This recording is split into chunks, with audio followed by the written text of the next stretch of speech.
Norska has finally been released. It has been a real crazy and hectic couple of days here. We had some Norska streams from myself on the launch day on Thursday, the 10th. We had some from Creative Assembly. We had another one on Saturday. It's just been a Norska fucking madhouse lately. But kind of following that downward slope of good Norska times. Today we're going to cover something that we talked about covering in last week's video.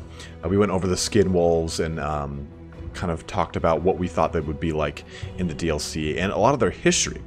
But we did talk, I want to talk about now is the other side of that coin in the Fimir. And the Fimir really have a lot of weird history. The very limited exposure in the Warhammer fantasy battles, not generations, but versions and editions, that's the word I'm thinking of. And right now with the competitive meta of the multiplayer really kind of growing of who's in and who's out as far as what unit options are really strong for Norska, and with the overhaul of all the factions, tweakings here and there, like the Fey Enchantress kind of getting a little bit of a nerf bad hit and stuff like that, we're really seeing things kind of grow. And with that, we can see where the Fimir will place in that meta. So this video today, we're going to cover the history of the Fimir, just like we did with the Skin Wolves. Then we'll go into competitive breakdown of the units that the Fimir entail in the Norska list. Because there's certain things that Fimir are really great against. Like say, like Fimir with great weapons are, you know, eat the dwarves for lunch. And we'll go into that statement. I know a lot of you guys are thinking, magic attacks, no! But there's a little bit more behind it. So the Fimir, though, as a whole, are this amphibious kind of, they're humanoid creatures. And as you've seen from a lot of what we've seen in the launch videos and in the actual gameplay now that we've gotten a hold of the DLC and some of the concept art, you get a sense for what these things look like. And they haunt and inhabit these bogs, fens, swamps, any kind of desolate moors, pretty much the entirety of the northwestern wastes of the old world. And there's these one-eyed mist monsters, and they hate sunlight, and they rely on the mists that they create to hide and shade their camps. And they talk about how their architecture and their fortresses are basically like these giant rocked crags and everything, where they kind of like stow away into these fortresses. It doesn't look like a fortress from the outside, it just looks like a giant heap of rocks, but that's kind of where they live. Kind of a very Grecian Cyclopean image, where Cyclops live in these underground or subterranean rock hovels, more or less. It's kind of that same kind of overall feel. We'll go into a little bit more about their actual origins in a sec here. I don't want to get too derailed. But they have these large beak-like snouts, and they are talked about possibly having demon blood in them and being from demons. And they used to have the favor of the gods before the birth of man. When man came about, the gods are like, well, you know, Fimir were great and all, but men are way easier to control, and they're way more random, though, at the same time, so let's go fuck around with the men, you know. Slanesh wanted to get it real deep inside of them and stuff like that, and Tzeentch wanted to give them beaks, too. So you can really kind of see Fimir as the red-headed, beaked stepchildren of chaos. They're very characteristic, you know, their weapon their tails are weapons in and of themselves, and depending on where they are in their society, those tails are entirely different, because the Fimir society is a matriarchal society, and it's divided into a strict caste system. And you've got the rulers being the female mages, and again, it being matriarchal, means ruled by females. The female mages are called Mirg, M-E-A-R-G-H, and they're aided by the Darach. And the Darach are the Balefiends, being the casters that we see in the Norska DLC now. And really the only mention of the Fimir in Warhammer Fantasy Battles outside of the first edition, which they were initially talked about. We see the Darach in the Storm of Chaos book that was unfortunately retconned, and much to the chagrin of many of the current players of Warhammer that had to deal with Age of Sigmar. Storm of Chaos was a much better outcome. But they're more priests than mages, actually, in the society, even though the Norska DLC mixed them out to be strictly mages. And below them, you have the Fianna, which are the nobles of the Fimir society. They have these weaponized tails just like everyone else, but their tails are more like daggers. Whereas the Fim, which are the warrior caste, you can think of these as the current Fimir warriors that are already in the game, they have more of a club-like tail. So the Fianna control Fim almost like in a sergeant-like role for a unit. And the Shirls, which are below them, are the worker caste and the lowest of the lowest caste of the Fimir. And the Fimir themselves are really based off the Fomorians of Celtic mythology, and Fomorians kind of out-predate the gods, right? They're nature in its purest form. And they fell off earlier in the days of Warhammer. And I think first or second edition is where, second I think was the last edition we maybe saw them. Back in the day, they used to have these, used to be able to buy catalogs, you know, just like you fucking did for like, oh, JCPenney's fall catalog, come buy his comforters that are pre-seasoned with semen. But these, the Games Workshop had these catalogs that would just have all of the, pretty much last year's roster of units that came out, and you'd order from that catalog whenever you'd go into a Games Workshop or a Rogue Trader if they didn't have any of those things in stock. So I remember seeing some of the Fimir on some of those books way back in the day, and they're really kept alive in Warhammer Fantasy role-playing. There's a new 4th edition of that coming out in the same way the Skin Wolves kind of had a breath of life pushed into them through that as well.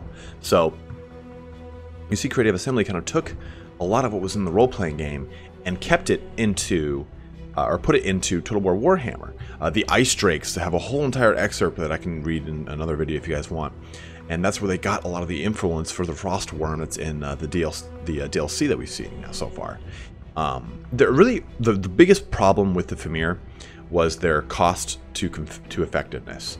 In Warhammer, you have a series of bases that all of your models are placed upon. The standard elf, human, dwarf, Skaven would be on a 20mm by 20mm base, a little square. Moving up from that, though, you have an orc, and actually Chaos Warriors would be on the same thing, or Beastmen would be on a 25 by 25mm base, which is a little bit larger. It doesn't stack up 1-to-1 with the 20mm bases, obviously, so it allows you to have a bit different of a rank mechanic, because the way it works in tabletop is anything that makes contact with that base can fight it. So when you come to a 40mm base, which is what you would see a dragon on, or any of the larger creatures of Warhammer, you can have 3 units touching it, 3 units to the flank of it, 3 units to the, well, not 3 exactly, but pretty much everything touching it from corner to corner is allowed to fight it. So you have more units putting damage onto a 40mm base than you would a 25 or 20mm base. So the Fimir were intended to be a 25mm orc-sized, Chaos Warrior-sized base. Instead, something happened in the development along the way, and voila, they're on a 40mm base, meaning they're on par with a troll, or a rat ogre, or a dragon, but they don't share that stat line. So they have the stat line of, say, of an orc-sized monster, or orc-sized, or a Chaos Warrior-sized being, yet are facing off against as many units as a troll or an ogre would. So it made for a really shitty unit, because you'd be paying out your ass for a pewter model, because they were pewter back in the day, and that model would get 0/0/0 like return. So you'd go to fight someone and like, oh yeah, my 5 things kill your things with 1 wound, and oh shit, well that sucked. So they didn't remain in popularity. Instead of actually changing the bases, they just seemed to kind of phase them out, and it had a little bit to do maybe with their actual history. I'm going to post in the bottom of this, what the hell is this thing called that I do? In the bottom of this video, or I'm sorry, in the comments of this video, a link to a really good article from Terminally Incoherent by Luke Masiak.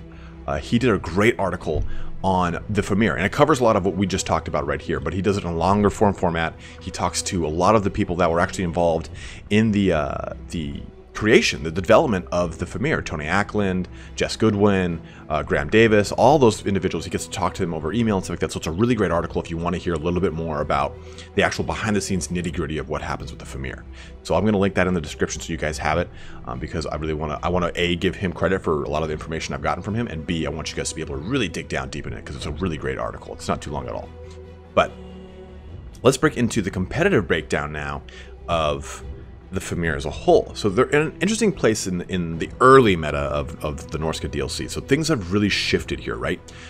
We've seen a lot of the conventional setups. I'm seeing a lot more Bretonia when I play in quick battles, whereas opposed to the last couple months, I'd barely seen them. Wood Elves got a pretty significant buff with a lot of things too. But Norska is in a really strong place. I was talking to Turn about this. He was saying they're about like 3rd or 4th in the ranking as far as them and the rest of the races, with Empire always being at the top because it's such a kit type army. Same thing with greenskins. But we're both kind of in agreement that it's in a very interesting place, as like I was saying. But because the standard Fimir are in an interesting place as well, it's kind of hard to place them. So I personally have not used the Fimir a whole ton. The standard Fimir warriors are AP, armored, armor sundering with magic attacks. So they've got a lot. They're a highly versatile monstrous unit that needs more than just anti-large to contest, which is important because, and we'll get into this a little bit later, but you can just throw spearmen at some large creatures and that's the job. That does the job for you. But you also have to use stuff like halberdiers to really get Fimir down quick and easy. Otherwise, you're not going to. That armor, on top of the fact that they are large, makes them a little bit harder to smack around. And that armor is pretty significant. They have 100 or 110 armor, depending on which unit it is. But the Fimir Balefiend itself has the highest weapon skill of any caster in the game, which is pretty significant. When they talked about it being kind of like a hybrid melee caster unit, they weren't skimping on that description. It is pretty beastly. It does have access to 2 of the weaker lores, Fire and Shadows, but really able to hold its own, because Shadows really complements its ability to fight, and so does Fire, because Shadows being a debuff to a lot of things, melee capabilities, and Fire being a buff to its melee capabilities. If you put it in the thick of things, especially after Fire's little buff, I think that the Fimir Balefiend can really kind of shake up the opposition, as it were. The Fimir Balefiend is really, in my opinion, great if you're playing against Empire, Bretonia, Chaos, Vampire Counts, heavy armies where the Sunder really comes into play, in addition to having that backup of the casting capabilities of it. So you can look at the warriors themselves as comparable on the same scale as trolls, minotaurs, crypt horrors, and distantly Vargheists. I don't want to say exactly because Vargheists have a little bit more going for them, but they're on that same kind of playing field as trolls, armored trolls, minotaurs, and crypt horrors.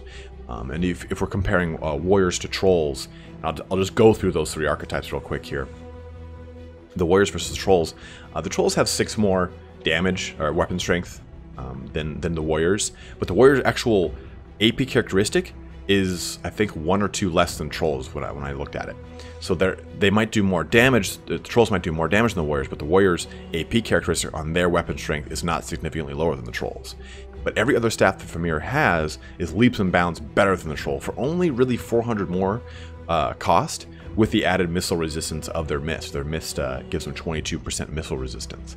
So you get a stronger unit overall as far as hardiness goes between health, armor, and melee defense, but just a way better melee attack, so it actually can hit more often, and a better leadership, so it's not going to just fly off the field at 800 gold apiece like the trolls are, as the trolls are, because they cost 800. The warriors cost 12. And for these comparisons, I am going over the Fimir warriors. I do touch on the great weapons in a sec here, but for all intents and purposes, we're just talking about warriors to their equivalents. So the minotaurs, of course, have minotaurs with shields, minotaurs with great weapons. I'm just talking base minotaur here when I'm in this little next portion. So the minnows themselves have significantly higher weapon skill at 104 versus the 80 of the warriors. But after that, really the Fimirs really come across or come out on top because of their armor, because of their durability. The Minotaurs are more of a faster shock troop because they are literally faster. They have a higher speed characteristic and a better charge characteristic, but a higher weapon strength as well. Whereas the Fimir, though, have a better melee attack. So they might not have the highest weapon strength, but their melee attack makes it so it actually hit a little more often than the Minotaurs, and at the same exact cost, they're more durable. So I feel like you get a little bit more out of them than the Minotaurs. But of course, you being a beastman, you can't choose the Fimirs, but this is just kind of like tries to give you guys an idea of where the warrior really kind of slots itself in the meta. So it's like when you would take the Minotaurs in a beastman or the crypt horrors in a vampire counts army, you could take the Fimirs in a Norska army, because we're talking about the crypt horrors here next. Actually, it's a bit skewed of a comparison as well here, kind of compared to the trolls too. The crypt horrors are 900 versus the warriors being 1200 cost, but that 300 gold nets you a higher durability, more damage, slightly slower powerhouse. Of course, there's no poison attacks, but you get the fact that you get the added bonus of it being sundering armor. So that Sundering armor can be used really well in conjunction with the lore of metal, as I'm really seeing as a very strong lore for Norska as a whole, because Norska has so many abilities that lower armor on top of it. So the Sunder armor from the Fimir, or the ability for Wulfric to target a lord and drop his armor by 30 as well. You stack that with a Fimir. Let's just say you take a Fimir Balefiend or a Fimir Warrior. You stack it with the lore of metals rust, so minus 30 on that armor as well. And then you've got Wulfric's. That's minus 120 armor. There you go. Things just get burned down really fast with Norska. Norska has really become, in my mind, especially if you have a werekin in there, Skinwolf werekin, and I hate to use this word because I feel like it's in every single ad recently, but the premier, like, lord sniping race. Like, if you have a lord and you're up against Norska, you better look to kite it, or you better stay in the fucking air, because you get their lords in anywhere their combination going off, it's just going to burn you down. If you look at the live stream we did on Saturday, you can see how we took Manfred from full health to no health in probably like 3 or 4 seconds. I didn't even get a chance to watch it. It was so fast. But the biggest issue with Crypt Horrors, though, is that base spearmen can really start to wreck them. Fimir Warriors can chew up a unit of spearmen, no problem. Great Weapon, Regiment of Renown, doesn't matter. You can send one-on-one, and you'll have your Fimir come out at least 80% health. If you send your Crypt Horrors against it, they're going to come out around 40% health, 30% health. It does a significant amount of damage to Crypt Horrors. But that gives you an idea of how durable and how heavily, what's the word I'm looking for here? They need to have a strong counter. They can't just be, oh, okay, I have an anti-large unit, I'll send them at them. If that's not an AP anti-large unit against an armored large unit, it's not going to burn it down as fast. And they do have a significant amount of damage that are outpouring with that Sunder armor capability. And the same story can really be said with the Great Weapon variant versus the Minotaur Great Weapon variant. Only a smaller damage gap, though, this time. The Great Weapons for the Minotaurs are interestingly enough the same amount of weapon strength as their non-Great Weapon counterpart of 104, but the Fimir Great Weapons are 95, so it's only a 9 weapon strength difference, and only this time it's 200 gold cheaper to choose a Fimir. So you get a lot of use in these Fimir from a lot of different angles, so I'm a huge fan of them. The Miststalkers, which is the Regiment of Renown, I'm kind of a little on the fence about them. It's hard for me to justify 300 extra gold for terror, stock, and a slightly better stat line and attack, defense, and leadership, but I can also see them as being really used effectively in a flanking scenario for slower moving, heavier army, you know, like a Vampire Counts or a Chaos. I'd probably sub them in instead of the standard Fimir Warriors, because they don't have great weapons, they're standard Fimirs, or standard Fimir weapons. They're dual wielding clubs. It's fucking fierce. So I guess you could ask, where do the Fimir really thrive? In my opinion, it's vampires, chaos, Bretonnia, and hear me out on this. Again, as I was saying earlier, dwarves. I've thrown them against dwarves, and they've actually held the line really well. Even the fact that they're doing magic damage, it's the fact that they're also sundering armor. So they can push through dwarves quite easily. Like the Miststalkers work very well against dwarves, just because they just happen to push through in a way that I would not have expected a AP magic damage a unit to do. Like I wouldn't think to take, if I'm using Bretonnia, I wouldn't think to take any of the magic damage units from Bretonnia against dwarves. Like questing knights would be my go-to, but the Fimir just work. They just fucking work. But again, my experience with them has been rather limited, and I actually don't have them in any of my current builds. I've slotted them in here and there to try them out on certain scenarios, and I've not been disappointed, to be totally honest. I've actually really enjoyed the use that I've got out of them. So if you guys have had a lot of experience with the Fimir so far in the, like 4 days that we've had the DLC, do feel free to comment. Let me know what your experiences have been. I'd love to hear more from you guys. But this is... This covers here today the history of the Fimir and where they kind of place themselves in the current meta, and hopefully where we see them kind of develop as things kind of shift and turn with the Total War Warhammer 2 just around the corner. But thanks for watching here today, guys. We've got a lot of goodies planned for you. We'll be doing some more. We're going to continue our lore videos on the various gods of the Warhammer world. I'm not going to tell you which one we're going to do next, but it's one that you guys have been requesting. We do have some podcasts coming out this week as well with Coda Total War. But be on the lookout for some more quick battles as well, since with Norska, I'm doing quick battles all the damn time. But thanks for watching here, guys. Have a good one and take care.